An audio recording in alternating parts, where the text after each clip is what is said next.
أعوذ بالله من الشيطان الرجيم. بسم الله الرحمن الرحيم.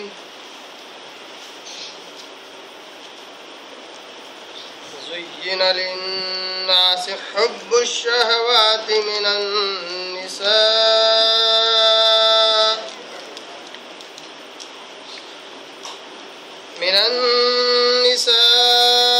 والبنين والقناطير المقنطرة من الذهب والفضة والخيل المسومة والأنعام والحرث ذلك متاع الحياة الدنيا والله عنده حسن المآب. صدق الله العظيم. نحمده ونصلي على رسوله الكريم. اما بعد. تمام قسم کی حمد و ثنا، تعریف، کبریائی، بڑائی اسے اللہ وحدہ لا شریک کے لیے لائق اور زیبا ہے، جو ساری کائنات کا خالق، مالک، میرا اور آپ کا مربی ہے. اسے اللہ کے لیے ساری تعریفیں ہیں، جو غفور ہے، غفار ہے، کریم ہے، ستار ہے. بعد اس کے آپ کے میرے آقا دو جہاں کے سردار الانبیاء پر کروڑا کروڑ انگنت بے شمار درود و سلام ہو. صلی اللہ علی محمد و آلہ وسلم. قابل احترام بزرگوں، عزیز دوستوں، نوجوان ساتھیوں اور میری پردہ نشین ماں اور بہنوں،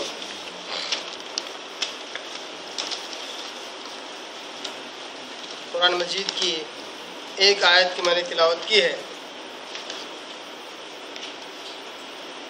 اور یہ آیت ہمارے سلسلہ و درس کی اگلی کڑی، پارہ نمبر 3 سورہ آل عمران، سورہ نمبر 3، اس کے رکوع نمبر 2 کی یہ آیت نمبر 14 ہے.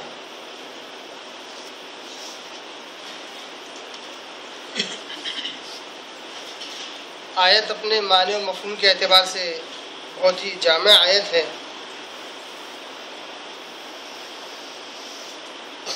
میں سمجھتا ہوں کہ اس آیت کا جو شخص صحیح مفہوم سمجھ جائے، وہ دو چیزوں کو اچھی طریقے سے سمجھ جائے گا. ایک دنیا کو اچھی طریقے سے سمجھ جائے گا، اور دوسرا دین کو اچھی طریقے سے سمجھ جائے گا. ان دونوں کو اچھی طریقے سے سمجھنے کی وجہ سے انشاءاللہ العزیز اس کا آخرت کا مسئلہ بھی حل ہو جائے گا. کیونکہ اکثر لوگوں کا یہ معاملہ ہے کہ یا تو دنیا کو بہت اچھے سے سمجھ جاتے ہیں، دین کو نہیں سمجھ پاتے ہیں، تو دنیا میں بھلے ہی تھوڑے بہت کامیاب ہو جاتے ہیں مگر اخروی اعتبار سے ناکام ہو جاتے ہیں. کچھ لوگ ایسے بھی ہیں جو صرف دین کو اچھی طریقے سے سمجھنے کی کوشش کرتے ہیں، پر دنیا کے اعتبار سے کچھ چیزیں ہوتی ہیں ان کو سمجھ نہیں پاتے ہیں، تو دین کے بہت سارے کنسیپٹس، بہت سارے اصول و ضوابط اچھے طور پر سمجھ نہیں پاتے ہیں. اس اعتبار سے بھی کبھی کبھی دنیا اعتبار سے تو فیل ہوتے رہتے ہیں، اخروی اعتبار سے فیل ہو جاتے ہیں. دین کی جتنی باتیں اللہ اس کے رسول نے بتلائی ہے بہت زیادہ کامن، یا کہہ سکتے ہیں وتھ کامن سینس، عام مفہوم کے اعتبار سے جس کو انسان اپنے تجربات میں لاتا رہتا ہے، ایسی باتوں کے ذریعے سے انسان کو نصیحت کی گئی اور اس کو عمل کرنے کے لیے کہا گیا. اس لیے دنیاوی اعتبار سے بہت ساری چیزوں کو سمجھنا بھی ضروری ہے تاکہ دین کی بہت ساری چیزیں سمجھ میں آ جائے. جیسا کہ یہ آیت آج ہمارے سامنے موجود ہے، بہت ہی مشہور معروف آیت ہے. بہت سارے مدرسین، مقررین اور خطیب وغیرہ اس آیت کا استعمال کرتے ہیں درس قرآن وغیرہ دینے کے لیے. سورہ آل عمران سورہ نمبر 3 اس کی آیت نمبر 14 اللہ کہتا ہے، آئیے اس کا پہلے لفظی ترجمہ دیکھ لیتے ہیں.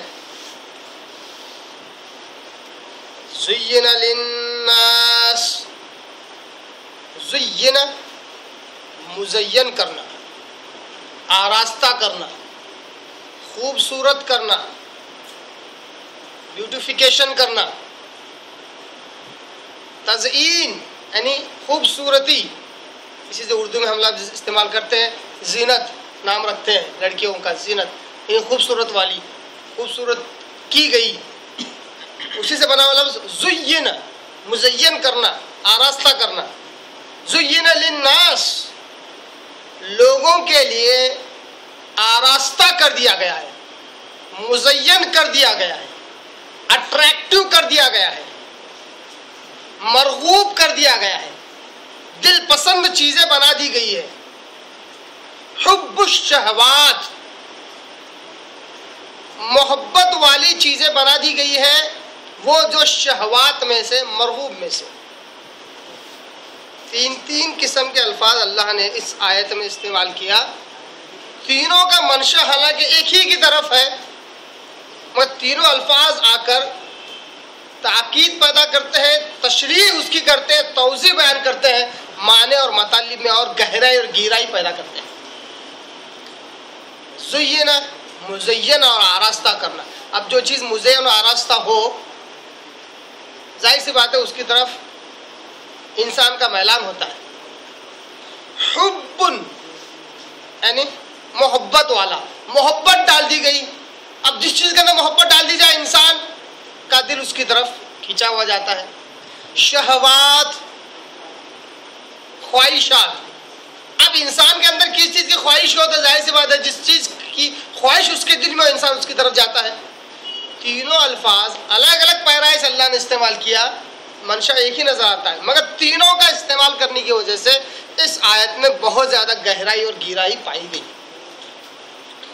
مزین آراستہ کر دیا گیا، لوگوں کے لیے محبت کرنا جن کی تعلق سے اس کے دل میں خواہشات ہوتی ہیں، یعنی کہ طبعی اعتبار سے، فطری اعتبار سے جن چیزوں کی فہرست اللہ تبارک تعالیٰ آگے بیان کر رہا ہے، ان کے تعلق سے خواہشات اور محبت عام طور پر انسان کی طبیعت میں پائی جاتی ہے. اب کون سی چیزیں ہیں؟ من النساء، عورتیں، لڑکیاں دونوں اس میں شامل. والبنین، اور اولاد. ولد کی جمع کیا ہے؟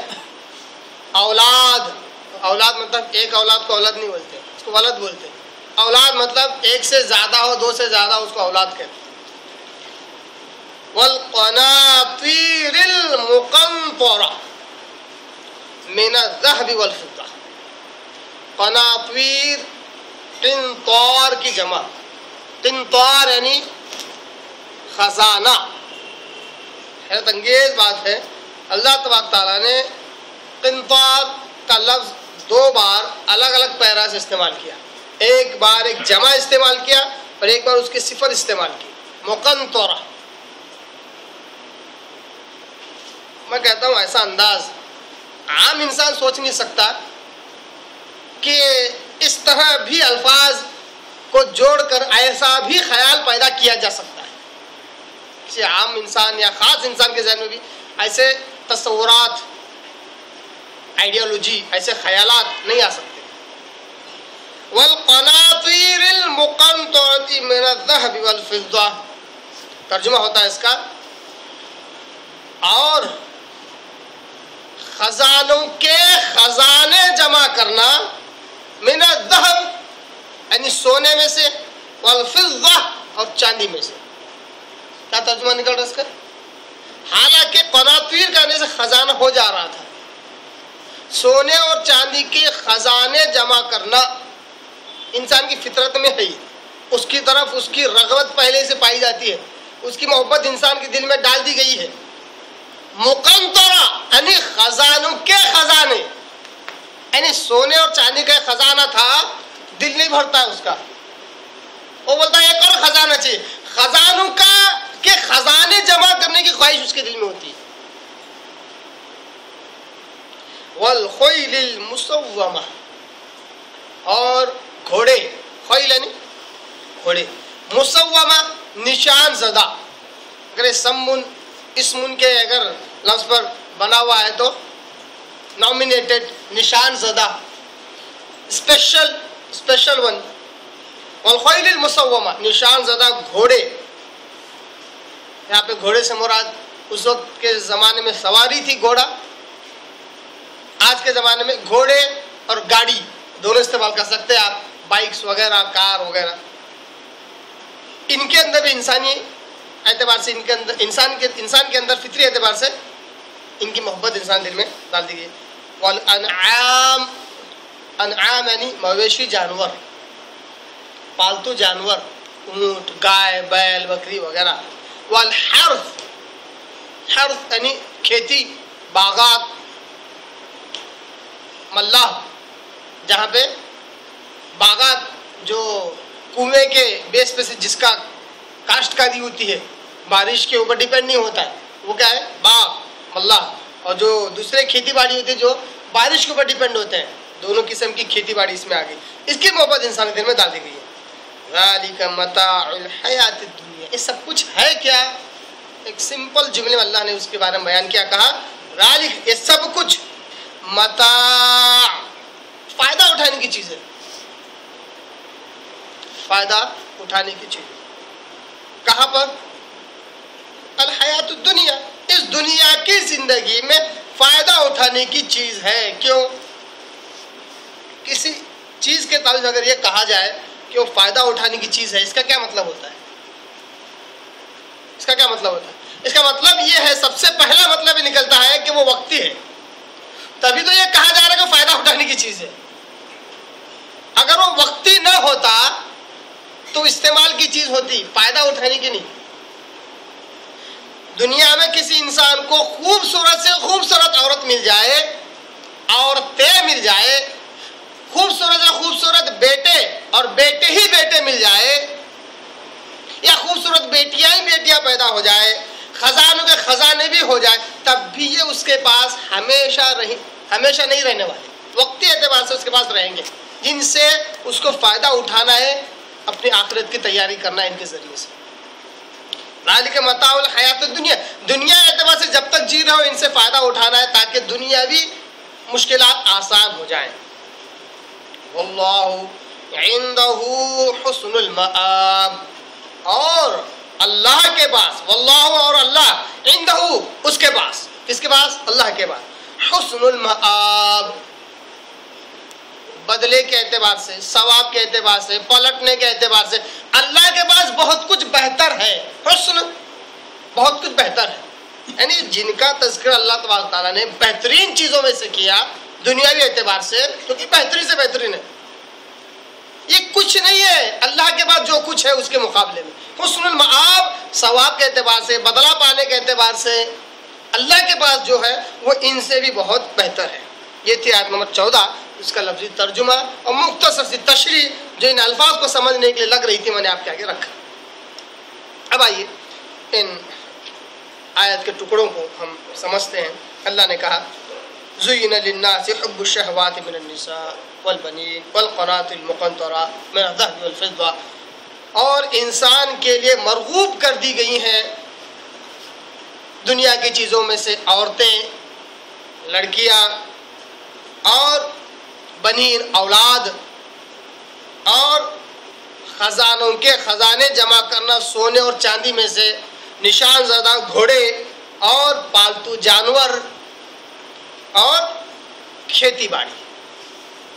ان چیزوں کے اندر انسان کے لیے فطری اعتبار سے محبت ڈال دی گئی ہے. انسان کا میلان قدرتی اعتبار سے ان کی طرف ہوتا ہے. سوال کھڑا ہوتا ہے، اگر کوئی شخص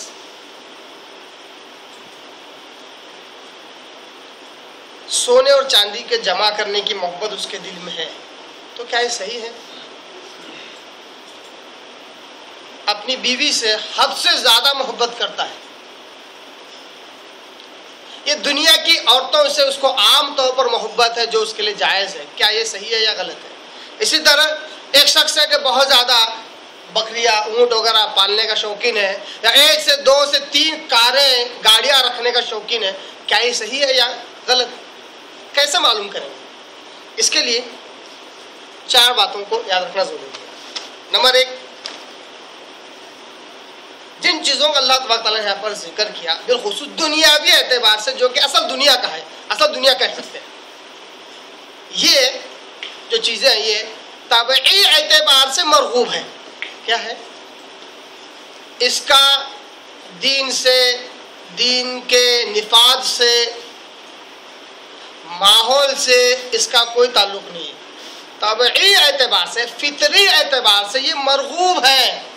ایک آدمی دیندار ہے تب بھی اس کو یہ چیزیں اچھی لگے گی، بے دین اور جاہل ہے تب بھی یہ چیزیں اچھی لگیں گی۔ میں نے کوئی شخص اگر یہ کہا کیا میاں اتنے اچھے مولانا تم، لمبی داڑھی، دینی اعتبار سے، اور تم کو یہ کیا شوق ہے یہ سونے چاندی جمع کرنے کا؟ نہیں کہہ سکتے، وہ مولانا ہے، وہ دیندار ہے، سب کچھ ہے، فطری اعتبار سے یہ چیز اس کے اندر موجود ہے۔ یہ بات اللہ تعالیٰ کہہ رہے ہیں۔ طبعی اور فطری اعتبار سے ان چیزوں کی محبت انسان کے دل میں ہے، پائی جاتی ہے۔ اب یہ اور بات ہے کہ اس کو کنورٹ کیسا کرتا ہے، کس وے میں تبدیل کرتا ہے، جائز وے میں یا ناجائز وے میں، یہ ایک الگ مسئلہ ہے، انشاءاللہ اس کی طرف بھی آئیں گے۔ پہلی چیز کیا ہے؟ طبعی طور پر یہ چیزیں مرغوب ہیں انسان کے لیے۔ نمبر 2 جو اسی میں سمجھنا ہے، بشرطے کہ اعتدال کے اندر رہ کر، اعتدال کی راہ پر اور شریعت کے دائرے میں رہ کر ان کا فائدہ اٹھایا جائے۔ یعنی ہر انسان میں تو یہ چیزیں موجود ہے ہی کہ ان کا حصول ہو، یہ اس کے پاس رہے، مگر اعتدال کی راہ پہ، اعتدال کے اندر رہ کر اور شریعت کے دائرے میں رہ کر اگر ان سے فائدہ اٹھایا جائے تو کوئی حرج نہیں، چاہے جتنی بھی کیوں نہ محبت ہو۔ ایک آدمی کہتا ہے کہ صاحب میں تو انوکھا انسان ہوں، بہت موڈی انسان ہوں، مجھے دنیا کی ہر عورت اچھی لگتی۔ ٹھیک ہے، وہ انسان ہے، اس کے اندر فطری طور پر ہے۔ اب یہ جو اچھا اس کو لگنا ہے وہ اس کو تبدیل کیسے کرتا ہے یہ اس کے اوپر ڈیپینڈ ہے۔ وہ بولتا ہے کہ ہر آنے جانے والی عورت میرے لیے عورت ہے، تو اس نے وہ شریعت کے دائرے سے نکل گیا۔ اگر برائی میں مبتلا ہو جاتا ہے تو شریعت کے دائرے سے اور اعتدال کے دائرے سے نکل جا رہا ہے، بجائے اس کو جہاں ثواب ملنا چاہیے وہاں پہ گناہ ملے گا۔ اگر یہی اس کے موڈ کو، یہی اس کی خواہشات کو اگر صحیح دائرے سے، صحیح وے سے اگر اس کو تبدیل کرتا ہے، جیسا کہ کہا کہ بھائی ایک تو بیوی ہے مگر میرا موڈ تھوڑا زیادہ رہتا ہے، ایک سے کام نہیں بنتا، ایک اور مجھے عورت بڑی خوبصورت اچھی لگ رہی ہے، میں اس کے ساتھ نکاح کرنا چاہتا ہوں، پرمیشن ہے، کر لیا اس نے۔ اب اس کا یہ معاملہ رکا نہیں، تو نہیں صاحب میں اور زیادہ بہت اچھا انسان ہوں، بہت زیادہ موڈی انسان ہوں، تیسری بھی کر لیا، شریعت کے دائرے میں جب تک ہے تب تک اوکے ہے۔ اس نے کہا نبی صلی اللہ علیہ وسلم نے تو 11 کر رہے تھے، میں کیوں کم کروں؟ شریعت کے دائرے کے باہر نکل گیا۔